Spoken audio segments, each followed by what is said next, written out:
When we see Vimal Shah, when you see Manu Chandaria, when you see the late Chris Kirubi, we see the success story. Yes. We don't see the grit.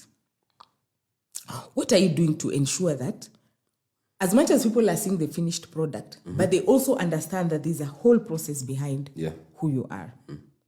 So I think for me, because with the social media, my life is mostly online. And I tell people that, look, the reason I try to post a lot of things online, I document most of the things I do, is to serve as a lesson. Because I remember initially, people used to say, hiyo nayo umekuwa accused. He's ni mtu wa wash nini ingine, sells drugs. Because the system has conditioned people that you cannot live the sort of lifestyle I live on clean money. And I always used to tell them that, look, leo nikasema nikuwe conman hata ndio sasa hizi ni sustain. Why? No, it can't, honestly. Why? Because I will say nafanya and the vision I have. I mean, honestly, it cannot. Okay. Because there's so many things I'm doing. There's so much money I need. I need a ton of money. And I'm not going to steal that money, to be very honest. It's either I talk to banks, I talk to investors, or I just try build my revenues. There's no shortcut to it. But now you see, because generation yetu, the role models are wrong. Now mostly role models wetu ni politicians. And sorry to say this, a huge chunk of politicians are not straight people. That's very careful. Yeah, I know. But I'm just saying, not all politicians. No, I get you. I believe there's so many politicians who are good people. Yeah. I've interacted with a couple of them. But there's also a sensible majority of politicians who are not good people, who get there through very dubious means. Yes. And these politicians are mostly around what want to inspire vijana. That's why you'll find like a lot of young people, in any group of young people, hukosangi wale watu wanakaa crew. Unaona watu wakora. Na siku hizi ni wengi sana. They do all sorts of crazy things online. Most of them have political ambitions. I don't know if you've ever seen that correlation. I have. Horn. You know, again, this country is very interesting. We are a peculiar nation. Most of those guys get into politics, like you said, in dubious ways, but also get into politics to either protect what they have stolen or now get there to steal. To steal more. It is easier to steal from there. But now you see, now that's a bad example because in most countries around the world, the people, even in the US, for instance, the people who are very influential in the US are the businessmen. They're the ones buying the latest jets. They're the ones doing all the G6 ndio zao. G650 nini. G7. Angalia hata order za G700. You just unaona kina Bezos hapo sijui Musk. But in Kenya it's very different. In Kenya it's governors who have the latest aircraft, who are doing them. And you see now that creates a very bad environment. Perception. And you see the perception is to most young people that being a good person does not pay in this country. And I've gotten that a lot. You need lazima hii nchi lazima ukue mkora. But you see, I'll tell you for a fact, it's not the case. Kenya is a very good country. There's so many multinationals in Kenya doing legit business. I like your emphasis on legit business. Yes. Very many multinationals. I can't mention them for you. Yeah, no, I understand. But there are so many multinationals, banks, companies that kutengeneza software, all the likes. How is it getting investors, Cairo? What is our reputation out there? It's very difficult. What is our reputation? And I'll explain why, yeah? Jeezy, none of these scandals, gold, con someone. Wamechoma huko nje. There was another case of fraud where we had a Kenyan company that was cooking books and sold its stake to South African investors. What? Yeah. So there's kumekuwa na those sort of bad stories that knows a bad press. Another problem that is affecting Kenya is our judicial system. Why? How? Last year I had the time I was in Cape Town last year and I had a meeting with a friend of mine and that time Kayankara was very new. And I wanted investors. Initially. But then as I continued to work, you were like, I don't need it. Scrap it. If you can lend me money, I don't mind. But at the moment, I'm not really selling the company. Okay. So at that particular point, I talked to this guy and he was like, a lot of investors, if you want them to give you money, you have to incorporate the company in an offshore jurisdiction. So you can have the company running here, but the ownership of the company is maybe in the US. British Virgin Islands. Yeah, and I asked why.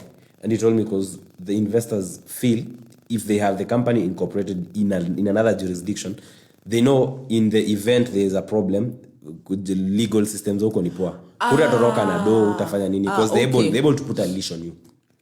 If we agree. But you see in the Kenyan judicial you system, can get away with everything. it can be abused. All right. It can be abused. I'm not going. It can be abused.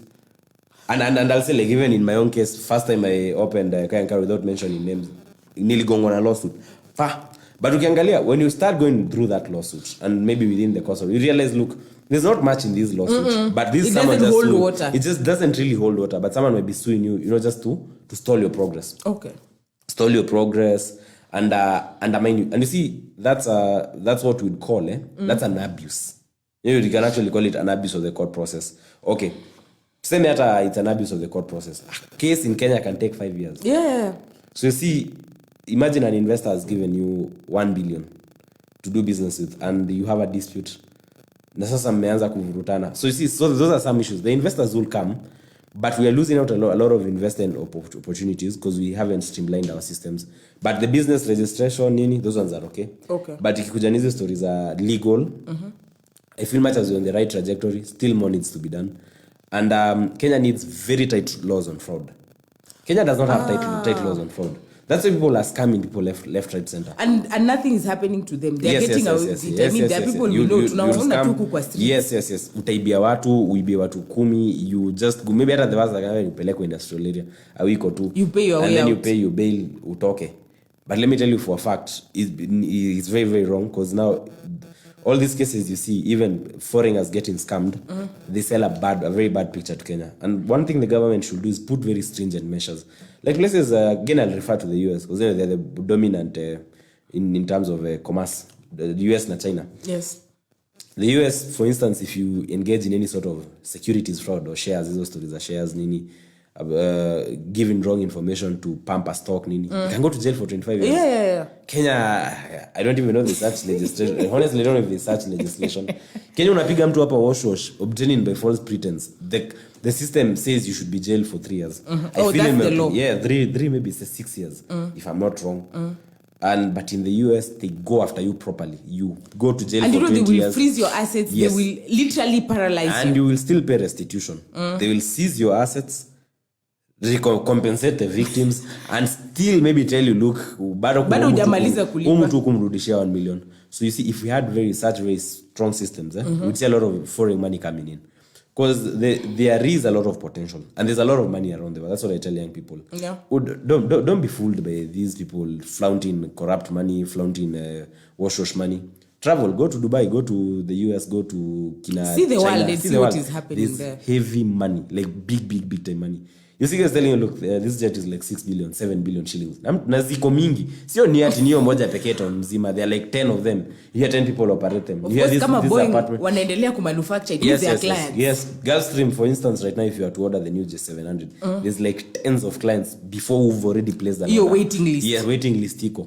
So even smaller companies like Cessna, you try ordering, let's say, a new Caravan, and they tell you the waiting time is 3 years. So who's buying all these planes? People, of course. Unaambia watoto wanafanya wash? No, it's just that we have the wrong concept. Na tuko localized. Mindset yetu ni localized.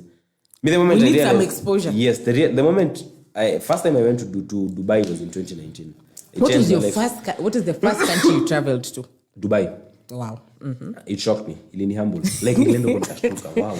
Umesema huko bado ni world. Wow, unaona tu mbele unaangalia wow. Of course you see it in movies, but it doesn't. In reality it's very different. Nothing beats kwenda ground.